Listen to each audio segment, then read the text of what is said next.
오늘 본문 말씀은 요한계시록 11장 1절부터 6절까지 말씀을 통해서 두 증이라는 제목으로 은혜를 나누고자 합니다. 이제 우리가 지난 시간 요한계시록 10장을 살펴보면서 힘센 천사의 맹세를 우리가 살펴봤습니다. 그래서 세세토록 살아계신 자, 하늘과 그 가운데 있는 물건이며 땅과 그 가운데 있는 물건이며 그리고 바다와 그 가운데 물건을 창조하시는 일을 가르쳐 맹세합니다. 내가 지체하지 않겠습니다. 그리고 이제는 일곱째 나팔이 부를 때에 하나님의 비밀이 이루어질 것입니다. 그럴 때 이제는 그 손에 우편 손에 잡고 있던 그 이제 두루마기가 하나의 심판 내용이 되어서 이제 그 기록된 내용대로 심판할 것이다 하는 그 내용들을 이렇게 살펴보면서 이제 두 번째 내용을 통해서 보면 사도 요한에게 그 책을 갖다 먹으라고 그랬어요. 그래서 먹을 때는 입에서는 달지만 배에서는 쓰다 라는 사실들을 지금 말씀을 하고 있습니다. 그래서 시편 19편 10절 내용을 보면 하나님의 말씀은 꿀보다도 달다. 그리고 시편 119편 103절 내용 통해서도 꿀보다도 달다 이렇게 말씀하고 있죠. 그러니까 하나님께서 온 우주 만물의 구원 계획과 그리고 또 심판 계획 이런 모든 내용들을 이제 잘 깨달아 알 수 있는 이 내용은 마음 가운데 그런 꿀처럼 달게 되어진다라는 사실을 지금 말씀하고 있어요. 그러나 이제 그 말씀을 묵상하고 그래서 이젠 그 말씀이 점점 이제 장기까지 내려왔을 때 그 창자에서는 그 말씀이 뭐하다는 거예요? 쓰다는 거예요. 이것은 하나님의 바로 그 심판하시는 그 마음을 깨닫게 될 때 그리고 그 메시지가 이제는 아주 달콤한 메시지가 아니라 심판의 메시지가 되었다라는 이런 어떤 사실들을 깨달을 때 매우 이제 마음 가운데 이렇게 쓴 10년 가운데 쓴 내용들이 이제 되어진다. 그래서 이 말씀을 먹고 그래서 결국에는 이제는 많은 백성과 나라와 방언과 그리고 임금들에게 이제 다시 예언을 하리라 하는 이런 말씀을 우리가 지난 시간을 통해서 살펴봤어요. 이것은 11장과 그리고 오늘 살펴볼 12장 이 내용은 교회의 사명의 관점에서 사실은 이제 삽경의 내용이 두 가지지만 사실은 하나의 내용을 말씀하고 있어요. 이것은 교회의 사명의 내용으로 10장의 경우에는 이제 뭡니까? 교회 안에 성도들의 그 사명이 어떻게 되어질 것인가 하는 부분들을 말씀하고 있고 11장 이 내용은 두 증인으로서 사명을 감당하고 사명을 감당할 때 우리 주님께서 어떠한 권세를 허락하시는가 하는 부분들을 11장 내용을 통해서 말씀을 하고 있습니다. 자, 그중에 오늘 11장 1절 이 내용은 사실은 핵심절에 해당할 만큼 매우 중요한 내용이 소개가 되고 있죠. 그래서 1절부터 2절까지 이 내용은 성전 측량에 관련된 내용들이 소개가 되고 있습니다. 자, 1절 보시겠습니다. 또 내게 지팡이 같은 갈대를 주며 말하기를 일어나서 하나님의 성전과 제단과 그 안에서 경배하는 자들을 뭐 하라고 말씀하고 있습니까? 측량하라 라고 말씀하고 있어요. 그래서 1절에는 측량하라 그리고 2절에는 측량하지 말라 이렇게 말씀하고 있습니다.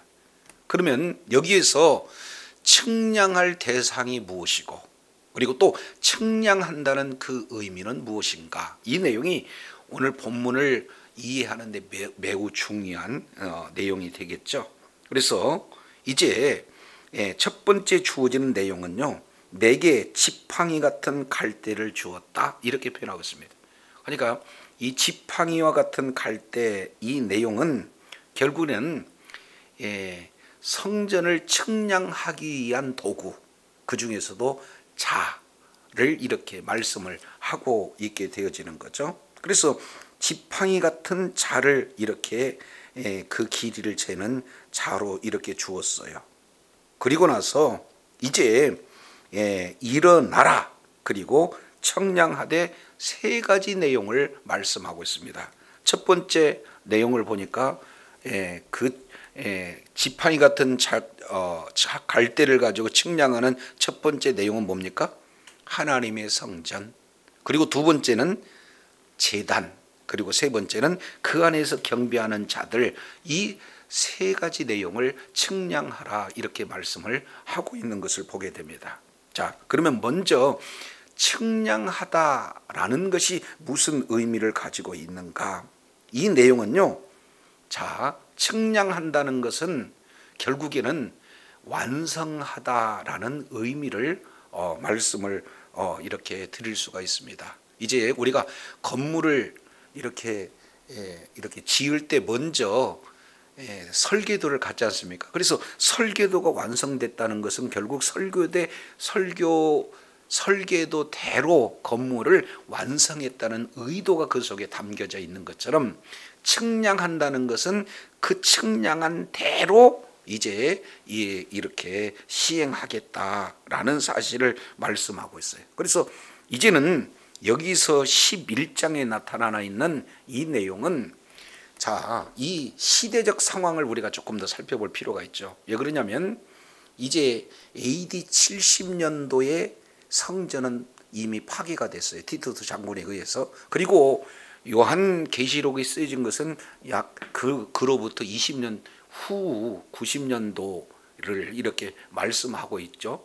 그러다 보니까 지금 여기서 성전을 측량한다 하는 이런 어떤 내용은 실제 있는 성전을 측량하는 내용이 아니다, 그 말이죠. 자, 그렇다면 여기서 측량한다 하는 내용은 여기에 하나님께서 이제는 성전을 끝까지 완성할 때까지 이 모든 내용을 하나님께서 이루시겠다. 다른 말로 이 세 가지 내용을 다 우리 하나님께서 보호하시겠다 하는 그 의도가 이 속에 그대로 지금 담겨져 있습니다. 자, 그렇다면 성전이죠. 첫 번째 여기서 성전이라고 하는 이 내용은 원문 내용으로 조금 우리가 살펴볼 필요가 있어요. 왜냐하면 원문에는 성전이라고 하는 것은 히에론이라는 단어가 있고 나우스라는 단어가 있어요. 그런데 히에론이라는 것은 성전 전체를 말씀하고 있는 것을 히에론이라고 하고, 나우스라는 이 개념은 바로 이제 제사장들만 활동할 수 있는 그런 어떤 장소, 이 내용을 나우스 이렇게 표현하고 있죠. 그러면 조금 더 표현한다면 이 성전 이 내용은 하나님의 임재가 있는 장소, 이런 어떤 부분들을 우리가 살펴볼 수 있게 되겠죠. 자, 그러면은 하나님을 만나고 하나님께 제사하고 하나님과 교제하는 그 하나님이 임재하신 장소로서의 이런 어떤 성전. 자, 이 내용은, 자, 이 구체적으로 조금 더 살펴본다면은 표현은 구약적으로 성전 이렇게 표현하고 있지만 실제 이 내용을 해석하면서는 신약의 개념으로 우리가 살펴볼 필요가 있어요. 자, 왜냐하면 요한복음 2장 이 내용을 통해서 보면은 예수님께서 제자들에게 말씀하시는 내용이 어떤 부분이냐. 자, 2장 19절 내용을 통해서 보면은 예수께서 너희가 이 성전을 헐라 내가 사흘 동안에 일으키리라, 이렇게 말씀을 하고 있어요. 근데 이 내용을 이제 주님께서 말씀하고 있는 내용은, 예수님은 이제 자기 육체를 가리켜서 성전 이렇게 표현하고 있다, 그 말이죠. 이것은 훗날 예수님께서 부활하신 이후에야 모르는 제자들도 깨달은 그런 내용이 되어졌죠. 그러면 여기서 성전을 측량하라고 하는 내용은 구약적 의미로는 성전의 개념이지만 결국에는 뭘 말씀하고 있습니까? 이 성전이라는 것은 예수 그리스도께서 성전이 되어지는 것이죠. 자, 그래서 이제는 두 번째 내용을 통해서 살펴보면은 어떤 부분입니까? 성전 안에 있는 제단. 그러면 여기서 성전의 제단의 이 내용을 통해서 보면은 분향단을 우리가 살펴볼 수가 있습니다. 이제 성소와 그리고 지성소, 가장 그 지성소에 가까운 곳에 분향단이 있게 되어지는 거죠. 그래서 이제 제사장이 지성소로 들어가고자 할 때 그 향으로 가득 차게 되어지는 그런 어떤 내용들이, 자 이제 분향단, 이런 어떤 내용들을 말씀하고 있습니다. 그러면 구약의 개념에서 성소 그리고 분향단, 이 내용을 측량하라 그러면은 실제 이 성전이 완성되어지는 그런 어떤 내용들을 우리가 구약적으로 표현한다고 했을 때, 자, 이 부분들은 우리가 하나님이 성전을 이렇게 설계하시고 측량하신 내용 그대로를 이루신다, 완성하신다 하는 내용으로서는 우리가 이해를 할 수가 있다, 그 말이죠. 그런데 문제는 세 번째 내용이에요. 그 안에서 경배하는 자들을 뭐한다? 측량한다. 어떻게 사람을 측량하냐라고 이렇게 볼 수가 있죠.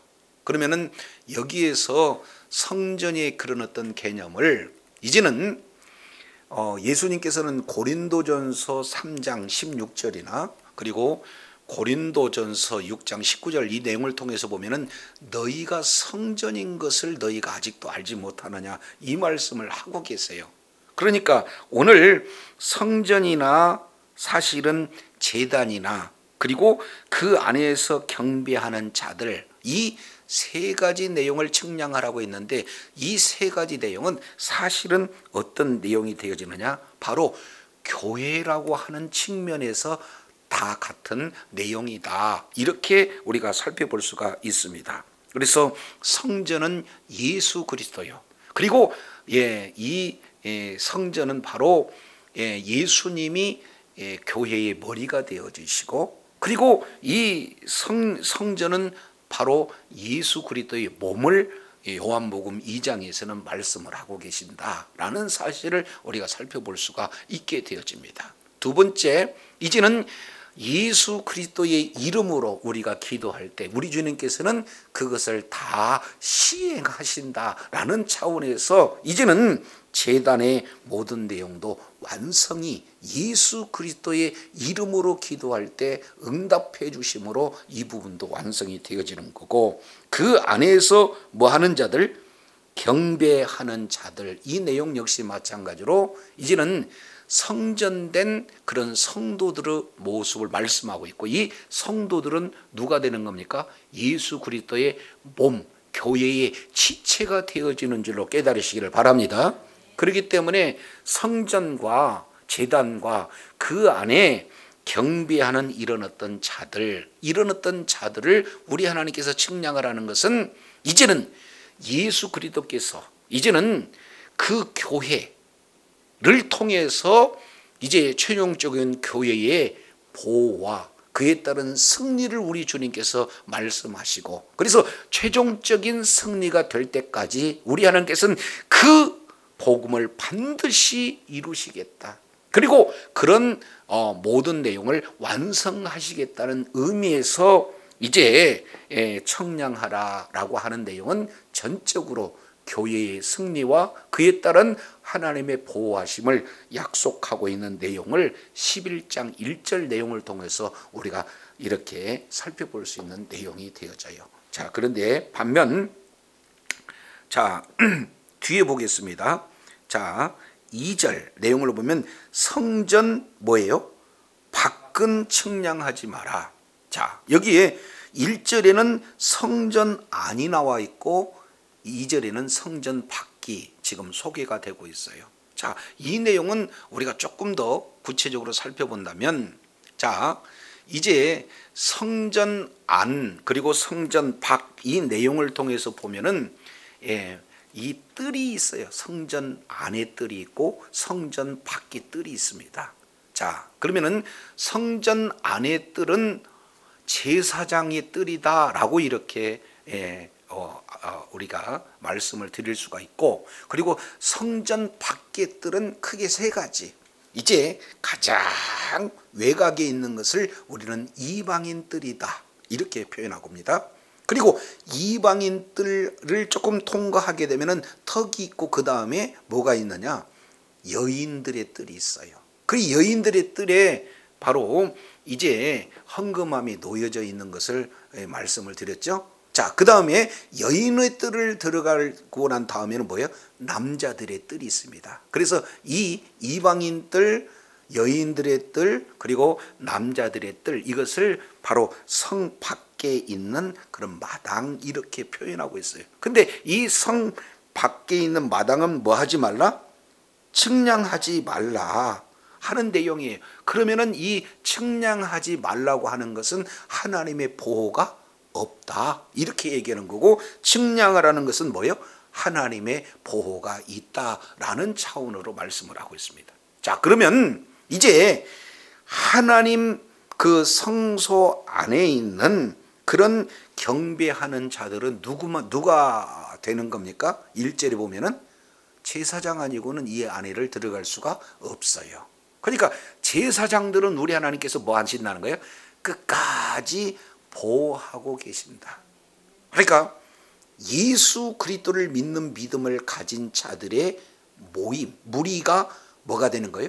교회가 되어지는 거고, 그리고 그 교회 안에서 하나님이 임재하시고 하나님 앞에 나아가 예배하고 하나님 앞에 경배하는 그런 자들은 우리 하나님께서 측량하되, 여기서 제사장이라고 하는 것은 구약적인 표현이고 신약적인 내용은 사도 베드로가 베드로전서 2장 9절 내용을 보면은 우리 믿는 믿음을 가진 자들을 뭐라고 표현하고 있습니까? 왕 같은 제사장 이렇게 표현하고 있습니다. 따라서 측량하는 대상은 여기에 이제 성소도 있고 성전도 있고, 그리고 그 안에서 경배하는 제사장들도 측량하는데, 이 세 내용은 다 하나님의 보호가 있는데, 이 제사장은 누가 되느냐? 왕 같은 제사장의 사명을 감당하는 자가 되어지는 줄로 깨달으시길 바랍니다. 좀 더 구체적으로 표현한다면 예수를 믿어서 구원은 받았어요. 이것은 하나님의 전적인 은혜지만 예수 그리스도를 믿는 믿음을 가진 이런 자들은 또한 어떻게 돼요? 예수가 그리스도라는 사명, 바로 예수가 그리스도라는 사실을 전하는 사명이 동시에 우리들에게 주어졌어요. 그렇기 때문에 이제 제사장적 사명을 감당하는 그런 자는 전적으로 우리 하나님께서 보호해 주시겠지만, 구원은 받았으나 이제는 사명을 감당치 않는 그런 자들, 이 내용을 뭐라고 표현하냐면은 실제로는 제사장이지만 이방인들 취급을 하고 있는 내용이에요. 자, 이것을 고린도전서 3장에서는 이제는 구원은 받았을 때 아주 이제 어떻게 되어지는 겁니까? 불 속에서의 그런 어떤 건짐을 받는 자처럼 지금 겨우 구원만 받는 그런 어떤 자들을 이렇게 말씀을 하고 있죠. 자, 이 11장 2절 내용을 보면은 성전 밭 마당은 측량하지 마라. 그리고 그냥 뭐예요? 두라. 여기서 그냥 두라고 하는 것은 에케볼레라는 뜻입니다. 에크볼레.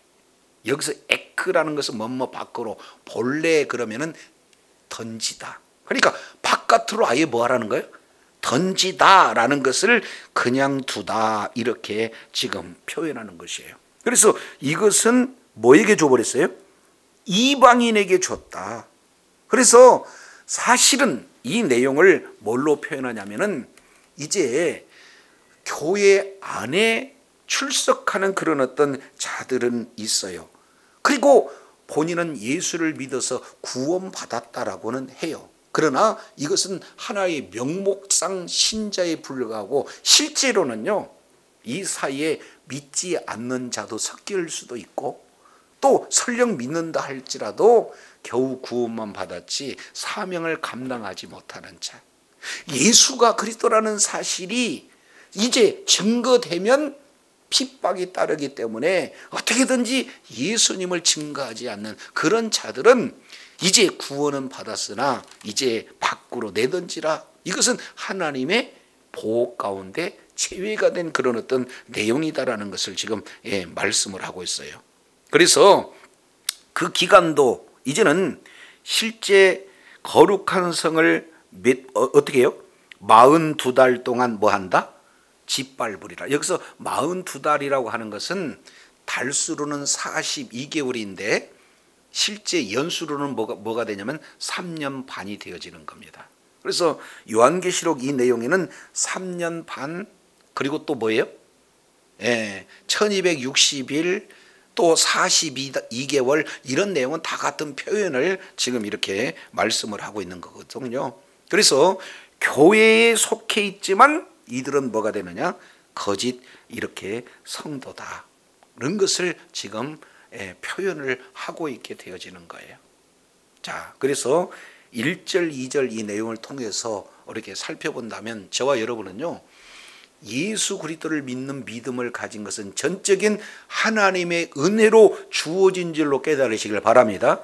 그러나 예수 그리스도를 믿는 믿음을 가진 것, 그것으로 끝나는 것이 아니라 우리에게는 동시에 사명적인 존재로서 예수님을 증거하는 자리에 있어야 된다. 그래서 이렇게 예수를 믿어서 구원받은 자가 사명을 감당하는 그런 어떤 자리에 있을 때 우리 하나님께서는 끝까지 교회가 최후의 승리할 때까지, 이제 복음이 최종적으로 완성될 때까지, 하나님의 나라가 완성될 때까지 하나님께서는 반드시 붙들어 주시고 지켜주신다는 약속이 묻어 있는 줄로 깨달으시길 바랍니다. 그러나 예수님은 믿었을 때 사명을 감당하지 않는 그런 자는 실제로는 명목상 신자에 불과해서 하나님의 뭐예요? 보호는 보장되어 있지 않습니다. 이걸 또 오해해가지고는 지옥 간다 이런 차원이 아니다 그 말이죠. 철저하게 한시적이로나마 뭐 어떻게 해요? 제한된 그 기간 동안 철저하게 짓밟히는 그런 어떤 내용들을 말씀하고 있어요. 이것도 예수님께서 마태복음 5장 13절 내용을 보면 이렇게 표현하지 않습니까? 너희는 마치 소금이니 소금이 맛을 잃어버리면은 뭐예요? 팔 피운다 이렇게 말씀하고 있는 내용하고 똑같은 부분들을 말씀하고 있습니다. 그러니까 정말로 하나님께서 이제 주신 이중적 부르심, 구원으로의 부르심, 또 하나는 사명으로의 부르심. 구원을 받은 자는 사명을 감당할 때 하나님께서는 그 자를 끝까지 붙들어 지키시고 보호하시지만 구원은 받았을 때 사명을 감당하지 않는 그런 자는 철저하게 이방인 같은 그런 어떤 취급이 되어져서 밟힐 수 있다는 것을 정확하게 우리 주님께서 말씀하고 있어요. 자, 이 내용은 우리들에게 굉장한 위로이면서 동시에 좀 두려운 메시지이기도 합니다. 지금 현재 사도 요한이 있는 곳은 현재 내용으로 보면 어디 있습니까? pat모라는 섬에 있어요. 왜 pat모라는 섬에 있습니까? 예수의 하나님의 말씀과 예수 그리스도의 증언으로 말미암아 pat모의 섬에 있었어요. 거기에는 이제는 사도 요한이라는 자는 개인을 말하고는 있지만 그 개인이 어떻게 해요? 우리 성도의 대표의 모습으로 지금 이제 pat모라는 섬을 우리가 살펴볼 수가 있게 되는데, 이제 pat모라는 그 섬에서 소망도 없잖아요. 모진 고난과 핍박 속에 놓여져 있잖아요. 그랬을 때 이제 소망도 비전도 없는 그런 상황 속인데 우리 하나님께서 이제 사명을 주는 거예요. 이제 지팡이 같은 갈대를 가지고 성전을 측량하라. 근데 성전 측량하는 내용을 통해서 봤더니 정말로 주의 사명을 감당하는 왕 같은 제사장은 내가 끝까지 최후 승리할 때까지 지켜주신다라는 이 메시지는 저와 여러분에게 큰 위로가 되는 줄로 믿습니다.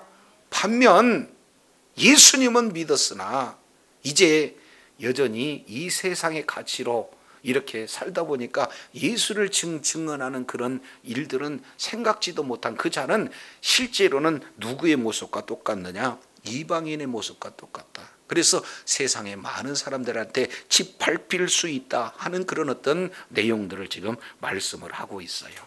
그래서 1절, 2절 이 내용을 통해서 교회의 사명이 무엇인가 라는 사실을 보여주는데, 자, 그런 사명을 감당하는 자에게 우리 하나님께서 어떠한 은혜를 허락하시는가 하는 내용이 3절부터 6절까지 자세히 기록하고 있습니다. 자, 3절 보겠습니다. 내가 나의 두 증인에게 뭐를 주리니? 권세를 주리니, 이렇게 말씀하고 있어요. 여기서 누가 나오냐면 두 증인이 나와요. 그러면은 증인이라고 하는 이 내용에도 최소한 뭡니까? 증거할 수 있는 그 의미가 그 문자 속에 그대로 담겨져 있잖아요. 근데 여기서 둘이라는 것, 이 둘도 뭐가 되는 겁니까? 증인의 숫자예요. 그래서 신명기 17장 6절 그리고 신명기 19장 15절 이 내용을 통해서 보면은 두 사람의 그런 어떤 증인을 강조하고 있어요. 물론 민수기 35장 10절 내용에서도 이제 둘이 돼야, 최하 둘이 돼야 증인의 숫자가 되어지는 것을 볼 때에 두 증인이라고 하는 내용은 바로 이런 둘을 얘기하고 있기는 하지만 실제 이 두 증인은 뭘 얘기하는 겁니까? 증인으로서의 사역. 바로 이 내용은 교회에 주어지는 사명을 뭐라고 표현하냐면 두 증인이라고 말씀하고 있어요. 그래서 이제 주님 오시는 그때까지 교회는 어떻게 돼요? 증인의 사명을 감당할 때 거저 감당하라고 그러는 거예요? 권세를 줘서 감당하라고 그래요. 그렇습니다. 그래서 내가 나의 두 증인에게 뭘 주리라? 권세를 주리라. 이 말씀을 하고 계세요. 자, 그래서 이제 마태복음 16장 이제 16절 그리고 17절 18절 내용을 보면은 베드로의 그런 어떤 신앙 고백을 우리가 살펴볼 수 있죠. 너희는 나를 누구라고 하느냐? 그랬을 때 주는 그리스도시기요 살아계신 하나님의 아들이십니다 라는 그 신앙 고백 위에 내 교회를 세우리니 바로 음부의 권세가 결코 해할 수가 없다, 이렇게 말씀하고 있어요. 그래서 교회에는 음부의 권세가 해할 수 없는 권세가 주어지는 줄로 깨달으시기를 바랍니다. 그러면 그 교회가 주의 복음을 증거하고자 할 때 사도행전 1장 8절 너희가 오직 성령이 너희에게 임하면 권능을 받고 예루살렘과 온 유대와 사마리아 땅끝까지 이르러 내 증인이 되리라. 우리 주님이 말씀하고 있죠. 그러니까 교회는 건물이 아니라 구원받는 자들의 모임이란 말이죠. 그렇기 때문에 이제는 증인이 되려면 먼저 우리 주님께서 뭐 하세요?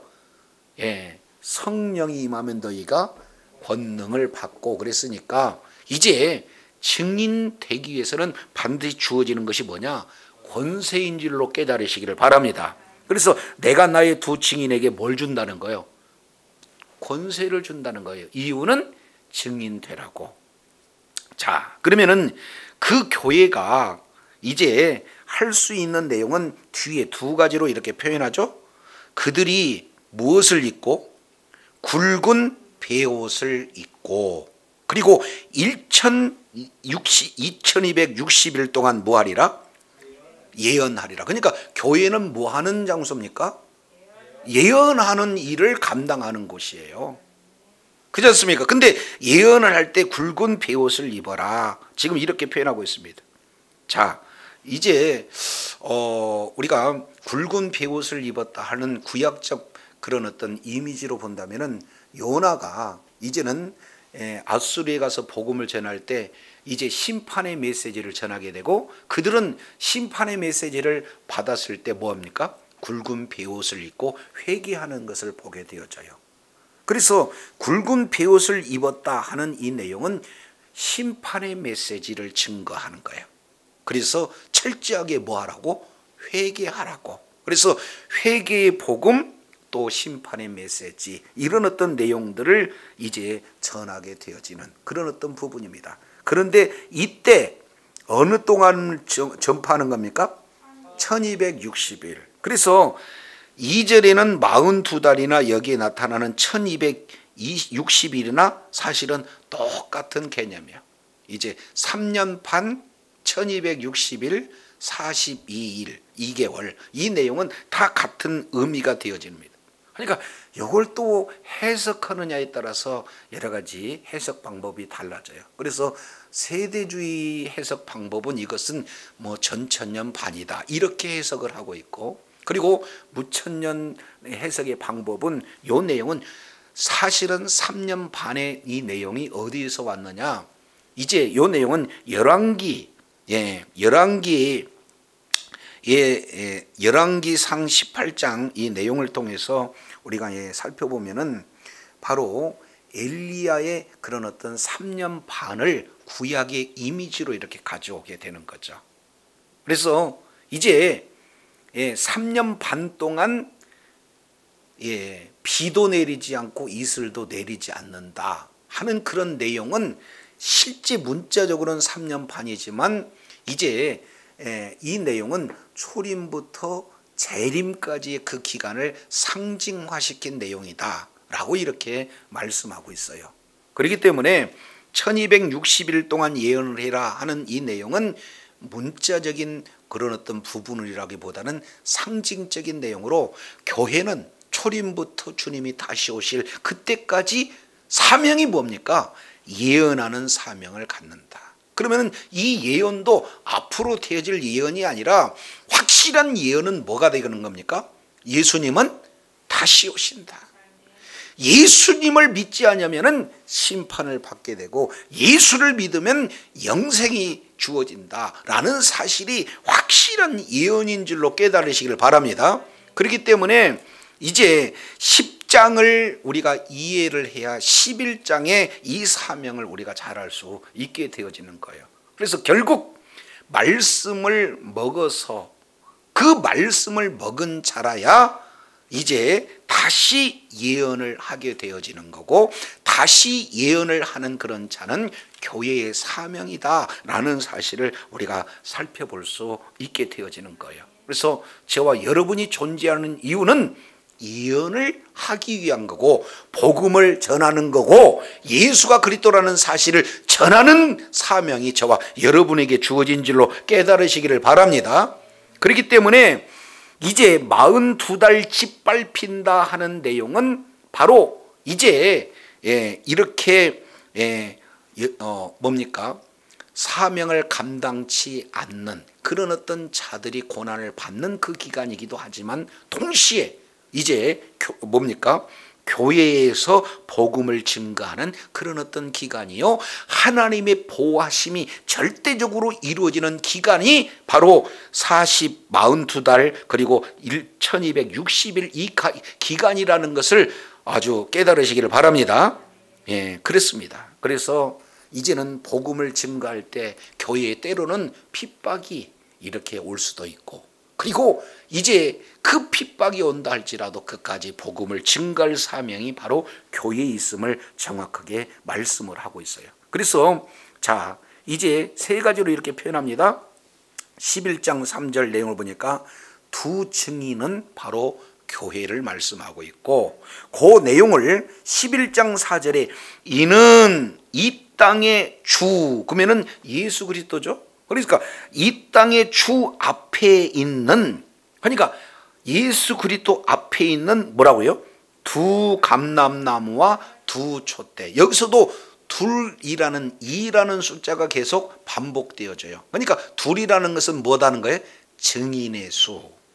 그러면은 증인이 이제는 두 감람나무고 또 뭐예요? 두 촛대다. 그러면은 이 주 촛대는 우리가 계시록 1장 20절 내용을 통해서 살펴봤을 때 촛대가 무엇인지 계시록은 해석을 해주고 있죠. 그러면 여기서 두 촛대는 뭐가 되는 겁니까? 교회예요. 근데 교회는 교회되 두 촛대 그랬으니까 증인으로서의 촛대다 다르브로 증인으로서의 교회가 두 촛대다. 이 내용은 계시록에서 말씀을 해주는 거고, 동일한 내용이 뭐냐면 두 감람나무라는 거예요. 자, 그러면은 이 두 감람나무라고 하는 것은 구약에서의 그 말씀을 이렇게 미리 말씀하고 있는 내용이죠. 이 부분들은 어떻게 되냐, 스가랴서 3장 그리고 스가랴서 4장 이 내용을 이렇게 말씀을 하고 있습니다. 이것은 잠깐 우리 한번 살펴보도록 하겠습니다. 스가랴서 내용을 보면은 스가랴서 4장을 한번 보겠습니다. 스가랴서 4장 내용을 보면은 2절에 순금 등대가 나오고 4장 3절에 두 감람나무가 나와요. 자, 그러면서 지금 이제 순금 등대 그 꼭대기에 주발이 있고 7 등잔이 있고 7 관이 쭉 이렇게 진행이 되잖아요. 그런데 이제는 그 등대 곁에 두 감람나무가 좌우에 있어요. 그러니까 계속해서 이제는 주발 위에 기름이 놓여져 있고 그 기름에 어떻게 해요?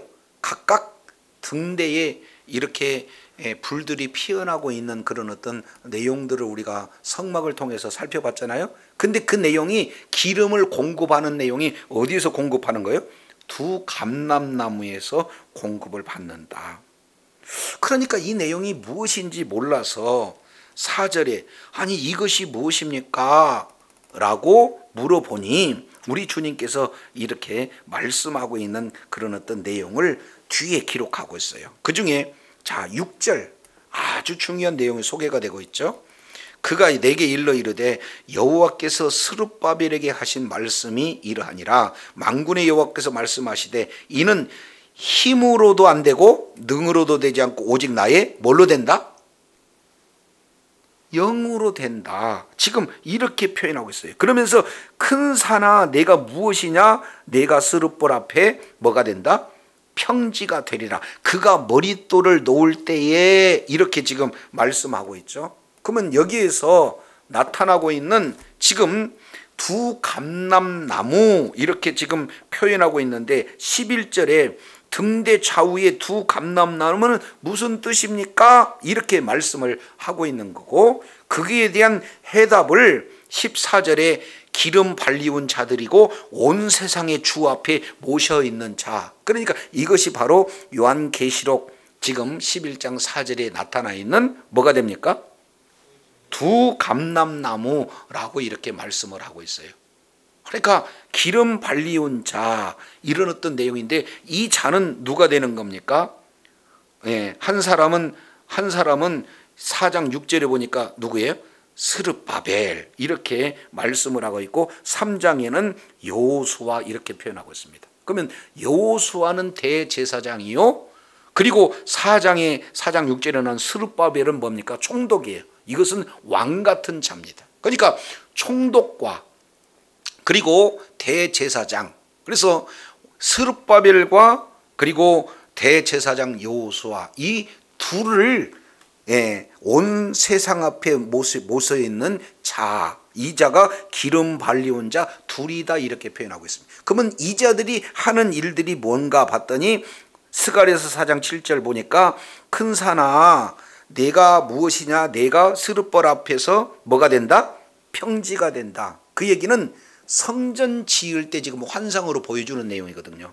그러니까 이제는 성전은 반드시 이루어지게 되어지는데 그 성전을 지을 때 성전을 방해하는 세력이 큰 산이고 평지가 된다. 그 얘기는 이제는 완전히 성전은 완성되어지는데 그것은 사람의 힘으로 되어지지 않고 사람의 능력으로 되어지지 않고 오직 하나님의 영으로 되어진다 이렇게 말씀하고 있어요. 그런 성령 충만한 자 둘을 스룹바벨 또 하나는 누구라고 얘기해요?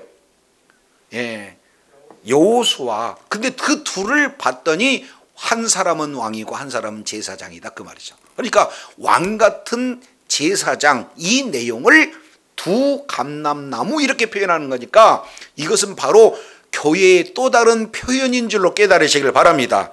그렇기 때문에 두 증인도 교회를 말씀하고 있고, 두 감람나무도 교회를 말씀하고 있고, 또 두 촛대도 교회를 말씀하고 있는데, 어떤 교회냐? 어떤 교회예요? 증인으로서의 교회를 세 번씩이나 지금 강조하고 있다는 사실을 깨달으시기를 바랍니다. 따라서 주님이 이 땅에 오실 때부터 시작해서 다시 오실 그때까지 이제는 교회의 사명은 뭐냐? 바로 복음을 증거하는 사명이다 라는 사실을 보여주고, 교회를 통해서 복음이 증거할 때 그냥 증거되는 것이 아니라 복음을 증거하는 그 교회의 각 지체들에게 복음을 증거할 때 권세를 주신 줄로 믿으시기를 바랍니다. 자, 그랬을 때 5절 보세요. 5절, 이제 복음을 증거할 때에 권세와 능력이 따르게 되는데, 자 5절 보니까 만일 누구든지 그를 해하고자 한다 하면은 그들의 입에서 뭐가 나간다는 거예요? 불이 나가서 그 원수를 완전히 멸해버린다. 그래서 누구든지 해하려면 반드시 이와 같이 뭐하리라? 죽임을 당하리라. 그러니까 복음을 증거하는데 이제 핍박도 올 수 있어요. 여러 가지 어려움도 나타날 수 있어요. 그러나 해할 수 있는 권세는 주어져 있지 않다는 거죠. 그래서 이제는 복음을 증거하는데 방해가 되어지고, 복음을 증거하는데 해가 되어지는 그런 자들에게 뭐를 우리 주님께서 어떤 능력을 주느냐? 불이 나서 소멸할 수 있는 그런 어마어마한 능력을 주신다는 사실을 그대로 보여주고 있어요. 이것이 증인주에게 주어지는 권세다라는 사실을 우리가 살펴볼 수가 있습니다. 자, 이 내용을 성경에서는 구약 성경과 신약 성경에 두 군데 정도 이렇게 살펴보겠습니다. 이제 예레미야서 5장 14절 이 내용을 통해서 보면은 내가 전하는 말이 곧 불이다 이렇게 표현하고 있고요.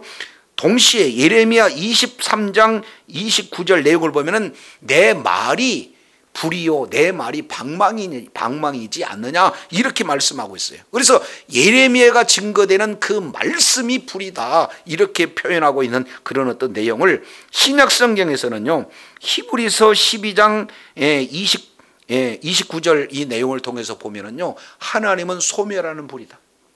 그리고 예수님께서는 누가복음 24장 32절 내용을 보니까 예수님께서 말씀을 증거할 때 엠마오로 내려갔던 두 제자들의 마음이 불붙었다, 뜨겁지 아니하더냐 이렇게 지금 말씀을 하고 있는 것을 보게 되어져요. 이제 복음이 이제 증거되는 그 곳에 이제는 사탄 마귀가 이제는 힘 못 쓰고 이제는 해할 권세가 이제 없는 그런 놀라운 말씀의 권위를 누가 주셔요? 하나님께서 증인의 그런 어떤 자리에 있는 그런 자들에게 주어진다라는 사실을 지금 말씀하고 있어요. 그러면서 다시 한번 이제 두 증인 그리고 두 감람나무 두 촛대를 구약의 두 사람 이 내용으로 말씀하고 있는데, 그 내용이 바로 모세와 엘리야와 모세를 예를 들어서 설명하고 있는 거죠. 그래서 5절 그리고 6절 이 내용에 두 사람을 증명하는데, 지금 먼저 입에서 불이 나게 해서 원수를 소멸한 엘리야의 예를 첫 번째 들고 있고, 두 번째요 11장 6절 보겠습니다. 11장 6절 내용을 보니까 그들이 권세를 가지고 하늘을 닫아 그리고 그 예언하는 날 동안 비가 오지 못하게 하고 그랬죠. 그러니까 3년 반 동안 어떻게 되는 겁니까? 비가 오지 못하는 그런 어떤 내용들을 이렇게 살펴볼 수가 있습니다. 자, 이것은 열왕기상 17장 1절 내용을 보면은 엘리야가 이렇게 표현해요. 내 말이 있기 전에는 뭐도 내리지 못한다? 비도 내리지 못하고 그리고 이슬도 내리지 못한다. 그러면은 이제 누가 말해야 비도 이슬도 내려지는 거예요? 엘리야 말이 아니고는 안 된다. 이 부분들을 그대로 지금 이렇게 말씀하고 있는 거예요. 근데 실제 엘리야 말대로 3년 반 동안 비도 이슬도 맺히지 않고, 이제 엘리야가 그 이후에 이제 선포했을 때 비로소 하늘문이 열리고 비가 내린 줄로 깨달으시길 바랍니다. 그런 입술의 권세를 누구에게 주시는 거예요? 엘리야에게 주신 거예요. 그런 것과 똑같이 이제 증인의 삶을 사는 그런 자들에게 이런 권세를 주신다. 교회에게 주어진 권세가 이렇게 아주 굉장한 능력이다라는 사실을 보여주게 됩니다. 근데 여기서 이제 우리가 하나하나 생각해 볼 수 있는 것은 그냥 갑자기 비가 내리지 마라, 내려라, 이거 그냥 괜히 한 거겠어요? 그렇지 않습니다. 이제 열왕기상 18장 이 내용을 보면은 갈멜산 전투가 소개가 되고 있잖아요. 이 아합 시대에 계속해서 여호와 하나님을 아는 그런 어떤 자들이 여호와를 누굴로 알고 있느냐면 바알로 알고 있어요. 그러니까 이제 두 사이에서 머뭇거리는 거예요. 바알이 여호와다, 아니면은 여호와 하나님이 여호와다. 이 두 가지 세력에서 왔다 갔다 이렇게 갈팡질팡하고 있는 그런 상황 속에서 엘리야가 한번 뭐예요? 말하면 그대로 이루어진다는 사실을 내 말을 하지 않냐고는 내 말이 없이는 비가 내리지 않는다라고 하는 그런 내용처럼, 자, 하나님이 여호와면은 이제 우리가 제사를 드릴 때 어떻게 해요? 하늘에서 불을 내리는 신이 여호와 하나님 아니겠느냐 해서 불을 내리게 하는 신을 직접 보여줌으로 말미암아 그들은 바알의 그런 어떤 우상 섬김에서 바알이 여호와가 아니라 여호와 하나님이 여호와인 줄로 온전히 그 마음이, 그 신앙이 회복되는데 그 권세와 능력을 주신 줄로 깨달으시기를 바랍니다. 그렇기 때문에 엘리야에게 주어지는 권세는 뭡니까? 이스라엘 백성들이 우상을 섬기는 그런 어떤 자리에서 어떻게 되는 거예요? 하나님을 섬기는 그런 자리로 회복시키는데 그런 권세가 주어졌다라는 사실을 우리가 살펴볼 수 있게 되어지는 겁니다. 자, 두 번째예요. 11장 6절 내용을 보면, 자, 물이 또 권세를 가지고 물을 변하여 뭐가 됐다? 피가 되게 했다. 그래서 아무 때든지 원하는 대로 여러 가지 재앙을 땅에 치시리로다. 지금 이렇게 말씀을 하고 있어요. 여기는 누구의 이미지입니까? 모세의 이미지예요. 그러면 우리가 잘 알고 있지만 이제 피 재앙으로부터 시작해서 열재앙, 마지막 장자 재앙까지 피, 그 다음에 개구리, 그 다음에 이, 파리, 이렇게 해서 마지막 이제 뭡니까? 장자 재앙까지 열 재앙을 지금 이렇게 말씀을 하고 있는 것을 보게 되어져요.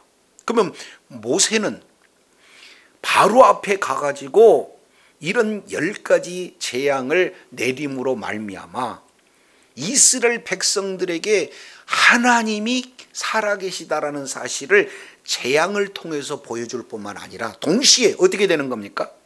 애굽 사람에게도 안 보이지만 하나님은 반드시 계시다는 사실을 그들에게 보여줘요.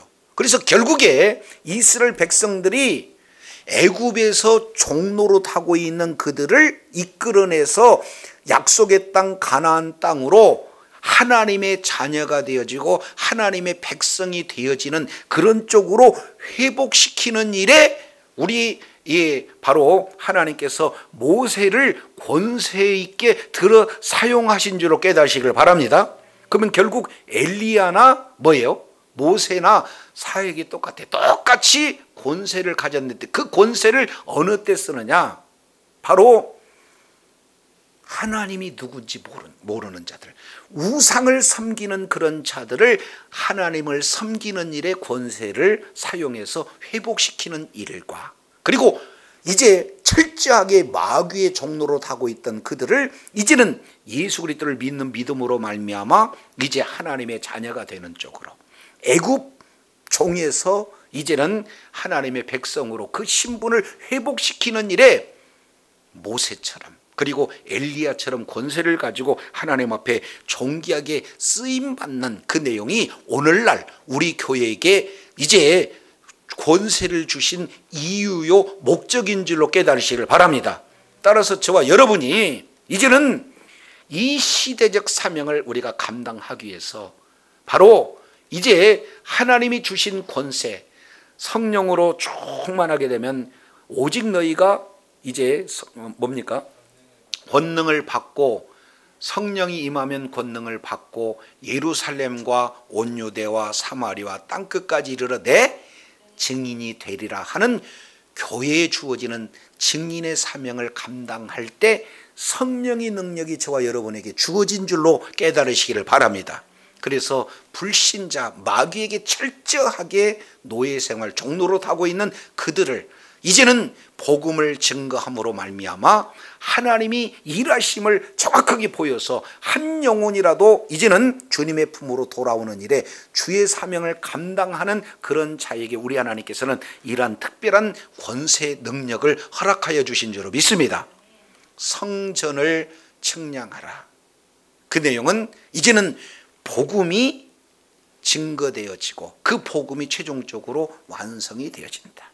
교회는 이제 그 증인의 사명을 감당해서 최후의 승리가 이루어진다. 그럴 때 이 사명을 감당하는 교회, 그 사명의 자리에 있는 모든 자들은 하나님께서 끝까지 권세를 주시고 은혜를 베풀어 주셔서 끝까지 보호해 주신 줄로 깨달으시기를 바랍니다. 반면 사명의 길이 사명을 감당하지 않는 자에게는 이런 일들이 주어지지 않고 짓밟히는 그런 어떤 자리에 있다는 것을 말씀하고 있어요. 그래서 요한계시록 10장 이 내용은 교회 사명 중에 바로 하나님의 말씀을 먹고 다시 예언할 수 있는 그런 성도의 모습을 이제 그리고 있다면 11장 내용은 그 하나님의 말씀을 믿음으로 생명으로 소유한 그 자가 이제는 그전 사명을 감당할 때 우리 주님께서는 모세와 엘리야에게 주신 그 권능을 이미 주실 뿐만 아니라 하나님의 철저한 보호심으로 최후의 승리자가 되어주겠다는 아주 합당한 그전 강력한 소망의 메시지를 저와 여러분에게 준다는 사실을 기억하시고 있는 그 자리에서 주어진 사명을 잘 감당함으로 날마다 주님의 일하심을 경험하는 능력자의 축복자들이 다 되시기를 원합니다.